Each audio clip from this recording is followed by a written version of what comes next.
There is something in your kitchen tonight that could grow more food than your backyard has ever produced, and you're about to throw it away.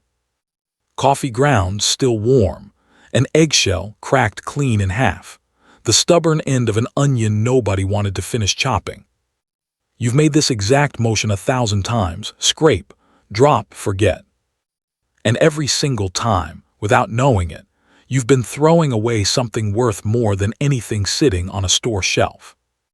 Somewhere right now, a truck like this one is hauling that exact kind of pile toward a landfill, where it will be buried, sealed under plastic and dirt and forgotten for years. Here's the strange part. That exact pile of garbage, the one you didn't think twice about, could have grown you more tomatoes than anything you've ever carried home from a garden center. Not fertilizer, not some miracle powder in a plastic bottle, not a product with a barcode and a price tag. Garbage, the exact stuff your hand was already dropping into the bin.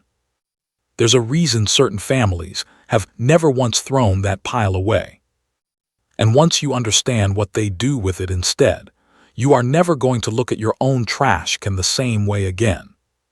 Think about how many times you've made that exact motion, scraping a plate, tossing a peel, never once stopping to ask where any of it actually goes or what it's capable of becoming if you simply let it. Because here's the part, nobody tells you the moment that truck pulls away. Buried like that, sealed off from air, crushed in tight against 1,000 other bags exactly like it, that same pile never gets the one thing it actually needs to become anything at all. It doesn't get to breathe.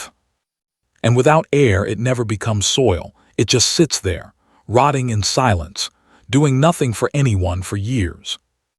Most of us were raised to believe food scraps are the end of something, a final stop, the forgotten leftover part of the meal that no longer matters. You cook the meal, you eat the meal, and whatever's left behind, the peels, the stems, the parts nobody wanted, vanishes down the drain and the story ends there. Except it doesn't end there, not even close. That exact same pile of scraps, given air, given time, given the smallest bit of the right conditions, becomes something almost impossible to believe. Some of the richest, darkest, most nutrient-dense soil your hands will ever touch. Not eventually, not through some complicated formula only a scientist could follow, in a matter of weeks. Her name doesn't matter for this story. Call her whoever you'd like, a mother, a grandmother, someone who has made this exact walk to the fence line more evenings than she could ever begin to count. What matters is that she has never once questioned whether this small, unremarkable walk was worth making. There's a reason certain households have never thrown a single scrap of food into the trash. It has nothing to do with saving the planet, and nothing to do with something they read in a glossy magazine. Because somewhere along the way, someone in that family understood something the rest of us forgot. Garbage was never actually garbage. It was a beginning. Every evening, once the dishes are cleared, the scraps go into that same worn bucket by the door, gathered, never sorted, never measured, the way it has been done for longer than anyone left in that house can remember. And every few days, that bucket makes the same short walk to the garden, tipped out onto a quiet pile near the fence line, a pile that, at first glance, doesn't look like much of anything at all.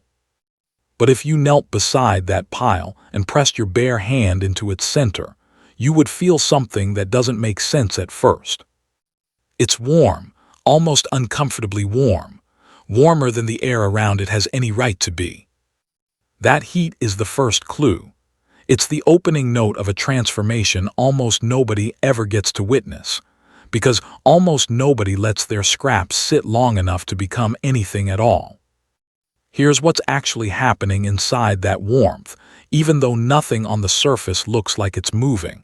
Nobody's stirring it, nobody's feeding it, nobody's doing a single visible thing. Underneath, billions of microorganisms are waking up. Bacteria, fungi, life too small for the naked eye to ever catch, all of it feeding, multiplying, working so fast and so hard together that the sheer motion generates real, measurable heat. The banana peel that went in on Monday no longer looks like a banana peel by the following week. The coffee grounds have lost their color completely. The eggshell has started crumbling soft at the edges, like chalk left out in the rain. Nothing was added, nothing was sprayed on top. It is simply being consumed and invisibly rebuilt into something else entirely. This is the part of the story most people never get to learn because most people were taught composting has to be complicated, that it needs a specific bin, a specific ratio, a thermometer, a schedule pinned to the wall. But the truth is far simpler than that, and far, far older. Long before compost bins were ever sold in a store, people were already doing exactly this. Not with equipment, not with a manual, with observation. They noticed something simple. A pile of scraps left outdoors, given a little shelter from wind and rain, would eventually turn dark and crumbly, and everything planted nearby would grow noticeably better because of it. They didn't need a scientist to explain the why of it. They simply watched it happen, season after season, generation after generation, and passed the method down the exact same way they passed down everything else that worked.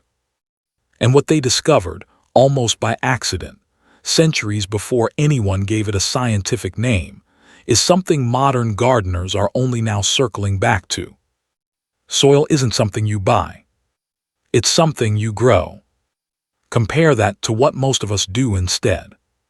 We buy bags of soil hauled in from somewhere we've never seen, made from ingredients we don't fully understand, sold to us by the pound.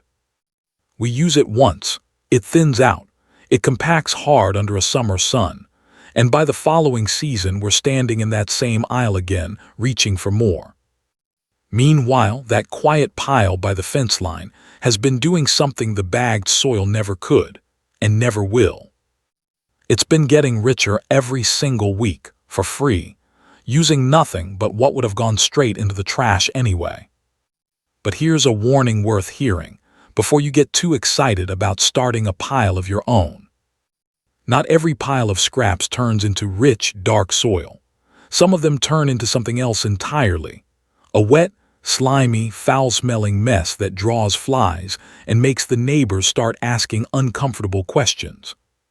This happens to more backyard composters than anyone likes to admit out loud.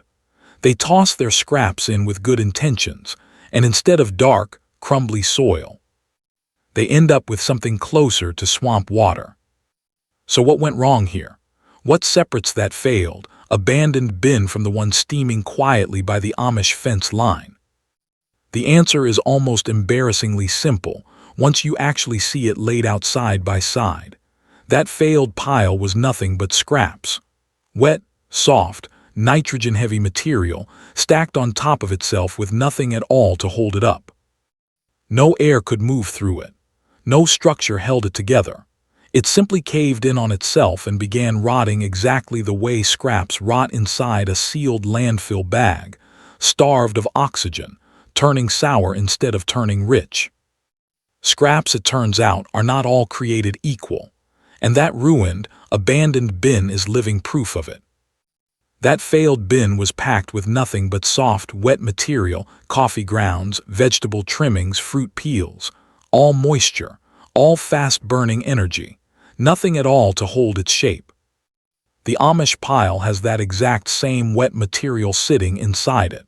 The difference, the entire difference, is what gets layered in between. Straw, dried leaves, shredded paper, dry, brittle material that looks at a glance like it shouldn't matter at all. But it's the one ingredient that failed bin never had: structure, air pockets, a skeleton for the wet material to hold onto instead of collapsing in on itself. Wet then dry, wet then dry, layered again and again, almost like building something remarkable out of what looks like nothing. And the instant those two opposites meet, the moisture-rich scraps and the dry, breathing straw, something clicks into place that neither one could ever manage alone. The moisture from the scraps keeps the entire pile active. The structure from the straw keeps it breathing. And somewhere in the space between those two opposites, an entire hidden ecosystem wakes up and gets to work. There's a pattern to that heat, if you pay close attention over the following weeks, and it tells you exactly where the pile stands in its own transformation, without ever needing to crack open a single book. At first, it's simply warm. Then, within days, it turns genuinely hot, hot enough that on a cold morning, steam rises off it in full view, as if something alive is breathing just beneath the surface. That's the pile at its most active, its microorganisms working as hard and as fast as they will ever work. And then, gradually, it cools back down. Not because anything went wrong, because the easiest material has already been consumed, and what remains is quietly settling into its final form. That cooling is the signal. It means the transformation is nearly complete. This is the part almost nobody expects. That heat you felt earlier, pressing your palm into the pile, that isn't decay, not in the way we usually picture the word. Decay sounds like something falling apart, something quietly ending. But this is closer to the opposite of that. This is construction. Millions of tiny organisms working around the clock, turning what was broken down into something entirely, remarkably new. Some piles grow warm enough that steam rises off them on a cold morning, exactly the way it rises off a fresh cup of coffee left too long on a porch railing. That heat is proof, undeniable, visible proof, of just how much is happening in a space most people walk past without a second glance. And all of it started with things that were headed straight for a landfill. Even the pieces that seem like they'd never break down are quietly doing their own hidden job. Eggshells, cracked in half and forgotten, slowly release calcium back into the soil, the same mineral that keeps a tomato from developing that sunken, rotted patch at its base that ends a harvest before it ever really begins. Coffee grounds do something remarkably similar, releasing nitrogen slowly over time, feeding the soil in small, steady doses, instead of the one aggressive burst a bag of store-bought fertilizer delivers all at once. Even the banana peel, the one thrown away 1,000 times without a single thought, carries potassium, the exact mineral tomatoes and roses need most to grow strong stems and resist disease. None of this was engineered in a lab. None of it was measured out by a chemist. It was simply sitting in your kitchen the entire time, waiting for its chance to finish the job it had already started. Every so often, the pile gets turned. Not because it demands constant attention. It doesn't, but because a little worked-in air speeds the whole process along and lets you see, with your own eyes, exactly how far the transformation has come. Underneath the newer scraps still sitting on top, the material only a few weeks older looks almost unrecognizable. Dark, crumbly. It doesn't smell like garbage anymore. It smells like a forest floor after rain, earthy, faintly sweet, alive in a way that's difficult to describe until you've knelt down and smelled it yourself. And somewhere in that darker layer, if you look closely enough, you'll usually find a few earthworms have moved in entirely on their own. Nobody added them.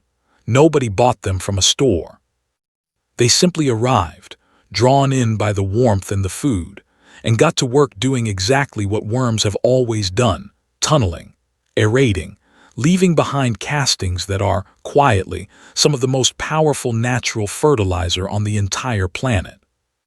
This is where the story finally circles all the way back to where it started.